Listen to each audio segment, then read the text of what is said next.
I think that we all hope to have fun in our lives. I think that we all hope to be leaders. I think that we all hope to matter in this world. And hope's a wildly important force in our lives. It's something that we should foster in our own lives and the lives of other people. But hope is actually a lousy strategy. I think if we want things in our lives, we can't just hope for them. We have to plan for them. I think we have to plan to have fun. I think we have to plan to be leaders. I think we have to plan to matter to other people in the world. And the interesting thing is I don't think enough people are planning to be leaders. Like, leadership development has been my whole adult life. And I'm discovering again and again that for whatever reason, people aren't planning to be leaders. They think that leadership's something beyond them. They think that leadership is something that beyond's in the realm of other people. They think that leadership is no fun.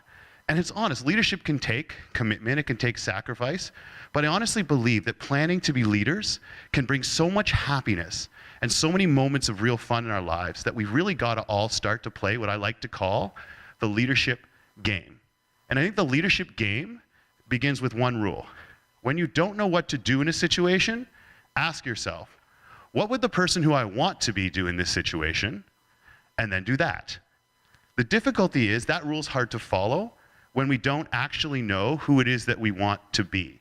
And what I've discovered in my work is that most people tremendously overestimate their understanding of who it is that they actually want to be. And I was one of those people. And it was one of my students that showed me that. I spent 8 years running the leadership development program at the University of Toronto in Canada. And I gave my first ever workshop when I was 28 years old. And at the end of that workshop, a young woman came up to me and said what every educator wants to hear at the end of their first lecture. I don't get it. And I said, well, what don't you get? And she said, I don't understand leadership anymore. And I said, that's okay, we have all semester to figure out what leadership means to you. That's why we're doing the workshops. And she says, no, I understood it before I came to your class, and now I don't understand it anymore. And I realize now that's what I want to happen when I do a workshop. But at the time, I felt like I'd let this woman down. And I said, well, what specifically confuses you? And she said, well, I'm an international student. I'm not from here. And where I'm from, we've always been taught that the smartest people are supposed to be the leaders. And the smartest people are the ones who get the best grades in school. So if you want to be a leader, you have to get good grades. It's your way of showing people that you deserve to be a leader. And if you don't get good grades, it's your way of showing the world that you don't deserve to be a leader. But after listening to you, I think that leadership means something different in Canadian. Can you tell me what leadership means in simple English? And I don't know if you've ever been asked a question to which you are certain you have an answer until someone asks you the question. But that woman completely stumped me with that one. And leadership was in my job title. I ran a leadership program, and she just asked me, what is it? I had nothing. And so I did what educators do when we get stumped by a student. We go for the glasses. Well, what do you think? And to her credit, she says, I don't know, that's why I asked you. And I said, well, I'll tell you what, why don't you go home and think about it, and tomorrow we'll talk about it in class, which also gives me the opportunity to go home and figure out an answer to the question. Because I was upset by that. Because leadership was a value that I wanted to embody every day of my life. I wanted to stand for leadership every day of my life. And this woman asked me the most basic question, what does it mean? And I had nothing. And I went home and I put myself through a hypothetical, and it's one that I'd like you guys to go through with me as well. Let's say that I have someone follow you around for 2 weeks of your life. You don't know what 2 weeks of your life it's going to be. It could be any 2 weeks. And they see everything public and private that you do. They witness every interaction that you're a part of. They watch how you interact with people that you love, with people that you can't stand, with people that you've never met before in restaurants and in stores. At the end of those 2 weeks, someone sits that person down and says, that person you followed around, what are the 3 fundamental values that they stand for every day of their life? What are the 3 things that they want to embody every day of their life? What 3 words do you hope that person who followed you around says that you stand for every day of your life? I want you to think about those 3 words. I have asked hundreds of people that question, and everybody struggles with it. They might come up with one, and then they have to take quite a bit of time to get to a second. A lot of people never actually get to a third, because you watch, as they're struggling to get it, they're actually annoyed with themselves that they can't come up with these 3 fundamental values that they want to stand for every day of their life. And eventually they start saying things like integrity, respect, family, faith, compassion. And those are all great words. But I want you to think of your 3 words. I want you to pick one of them. I want you to imagine that young woman walked up to you and said, "I'm sorry, that word doesn't exist in my language. What does integrity mean?" I want you to imagine a 4-year-old walks up to you. And 4-year-olds are the best people in the world to ask you questions and make you realize you have no idea what you're talking about. A 4-year-old comes up to you and says, "I'm sorry, what does respect mean?" And like most of the people in this room, for the words that I came up with that night, give me 5 to 10 minutes, I could come up with a tremendous definition for every single one of them, for transparency, accountability, for friendship and passion. But I was 28 years old, and it was the first time in my life that I had ever actually done it.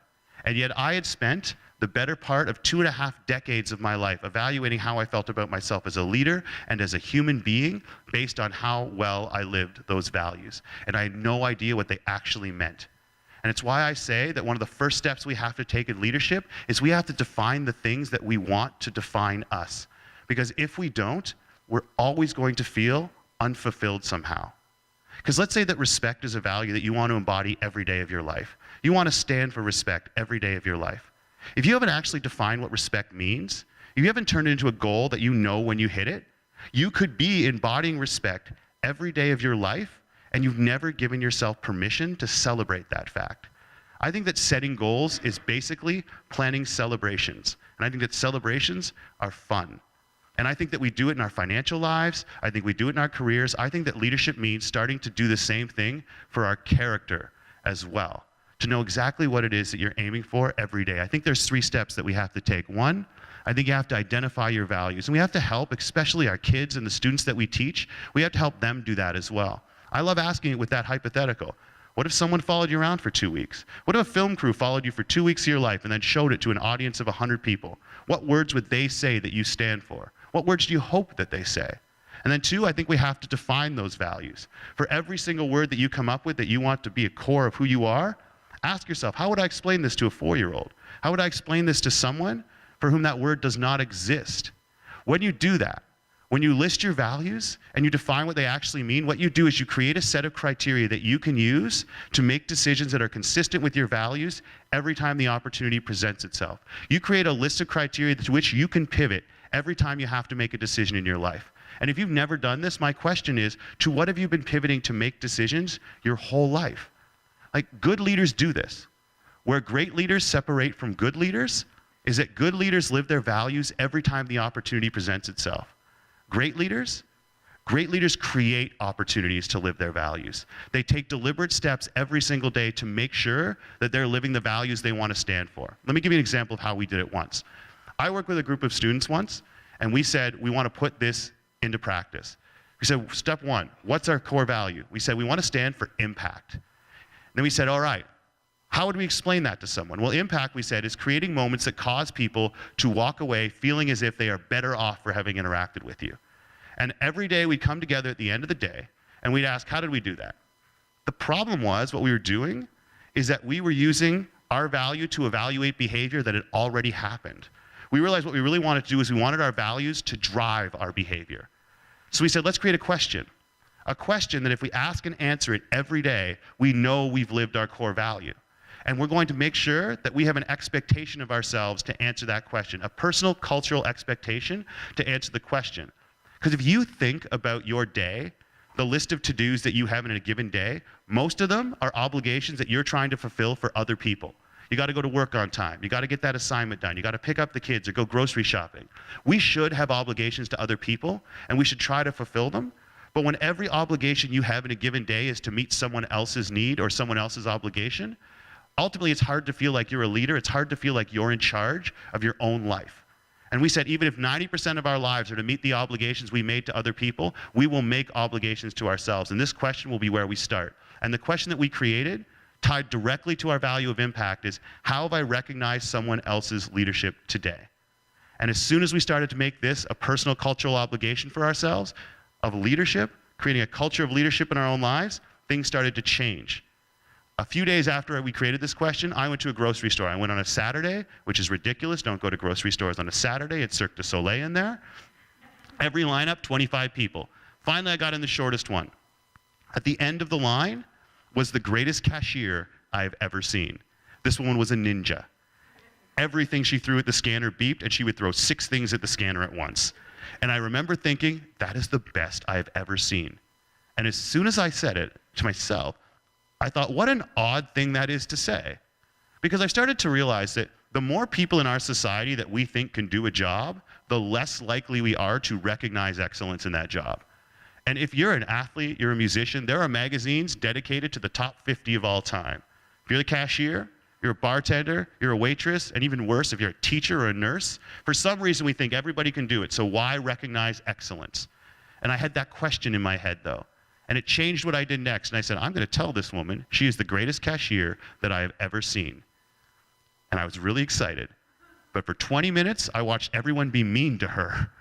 Everyone was in a hurry. They kept making that loud sigh that you make when you want the person to know that you're waiting. So by the time I got to her, she was just about to cry. There was the line of tears at the bottom of her eyes. I said, okay, I cannot just say something nice to this woman. I have to do something nice for this woman. So I turned to the candy counter, and I said, excuse me, which of these chocolates do you think are the best? And she snaps at me. She goes, caramels. There is a list of words in the English language you do not expect to be snapped at you in anger, ever. Caramels is on that list. There's like, seriously, there's English words that you don't expect to hear. Bubbles. Fluffy. The words don't sound right. And I was always taken aback. So I put the chocolates down on the belt, and she beeps them through and goes to put them in the bag. And I said, no, I got those for you. You look like you're having a really bad day. I thought you deserved chocolates. Because I wanted to make her smile, right? I was willing to drop $2 to make the cashier smile. She starts to cry. Not what I was going for. Because now all there is 20 people in line watching the woman cry across from the dude in the goofy hat. They don't know what just happened. I'm Canadian. I have apologized to inanimate objects I've tripped over, okay? So this crying woman set me off. So I started, oh, I'm so sorry, I didn't mean to upset you. And she goes, no, it's okay. It's just, nobody's even been polite to me today. And you bought me chocolates. I just don't know how to deal with it. And I thought it would be one of those moments that makes you feel good for a second and then you forget about it. Like when you buy coffee for the person behind you in line at the coffee shop, and you all nod like you do it all the time. You did it once, 4 years ago. You've been coasting on it ever since. But I realized this, that moment, up until that moment, when she went home to her family and they asked, how was your day? I bet she snaps at them and pulls value out of their lives. I bet you now, even if nothing else good happened all day in her life, she leads with, this guy did the nicest thing for me. And it took me nothing. And it was that question that made me seize a moment. And there's so many of those moments in our careers and in our friendships and our family lives that we let go past. But this question wouldn't let me that time. And that's become the leadership game for me, what I strive to do every day. I started to operationalize my personal leadership values through these questions. Let me share with you the 6 of them that drive my life. And I want you to think about what yours will be. Here are my 6. 1, what have I done today to recognize someone else's leadership? That embodies the value of impact. What have I done today to make it more likely that I will learn something? To embody the value of continuous improvement and make sure that we don't just learn things to solve a specific problem at our job. We are continuous lifelong learners. What have I done today to make it more likely someone else will learn something? To embody this value of mentorship. Because I don't care how old you are, or how much money you make, or where you think you fall in the socioeconomic status, you have something to teach other people. And for some reason we wait. We don't do it. We don't embrace this ability to tell other people things that will make their lives better. What positive thing have I said about someone to their face today? This is so simple that we assume we do it all the time, and I think as a result we've stopped doing it. I think that that's such an empowering thing to just pick something about someone and say, you're doing that well, thank you for it. What positive thing have I said about someone who isn't even in the room today? To embody this value of recognition of the great things in our lives and the great people in our lives, but also about this fact. However you talk about people who are not in the room, everyone who is in the room assumes you talk about them the same way. And if you think of the people you like and respect the most, you will think of very few instances where they slam people who aren't in the room. You can be those people. Let's make it part of our lives. If we're going to talk about people, who says it has to be negative? And the last one, how have I been good to myself today? to embody self-respect. And also this fact, I do not understand how we expect bosses and children and husbands and wives and boyfriends and girlfriends to do something for us that we're not willing to do for ourselves, and that's to treat ourselves well. 6 questions. 4 to add value to other people, 2 to add value to me. That's what I aim to do every single day. That's the game I think that we can play every single day. If you do it right, ultimately what you end up doing, you should create 1,200 additional pieces of value a year. But you're going to fail sometimes. So here are my lessons. 4 out of 6, 300 out of 365. 4 of the 6 questions is what you aim to answer every single day, 300 out of 365 days of the year. Because failure is a part of life, and yet we all say it, we never build it into our plans. And if you do that, 300 out of 365, 1,200 additional pieces of value tied specifically to who you want to be every single year. If you add 1,200 conscious pieces of value, your life gets better, your relationships get better, your career gets better. And it changes you. It worked for me. This is me 364 days ago. That's me on the far right. 299.7 pounds at that point. And I said, you know what I want to do? I can't be 300 pounds. I got so close, but I can't be 300 pounds.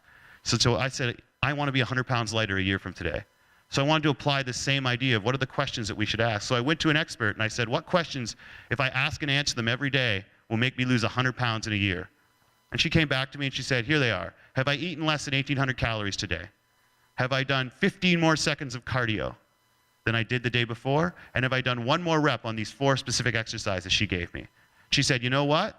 300 out of 365 days, if you can answer those questions, you will be 100 pounds lighter in a year. That was 364 days ago. I am 199.7 pounds today. They said you should, oh, thank you. They said you should get on a scale and show it to them, but I only am 199 pounds in my underwear, so how about we all disagree? Maybe you take my word for it today?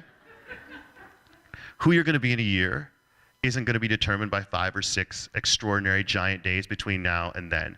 Who you're going to be in a year is going to be determined by what questions you decide you're going to answer for 300 out of the next 365 days. Make those questions tied directly to the values that you care about the most, and ultimately, question by question, action by action, step by step, we get to turn ourselves into someone that we love. And I'll tell you that living your life as someone that you love, that is an awful lot of fun. Guys, thank you so very much for letting me share it with you today. All the very best.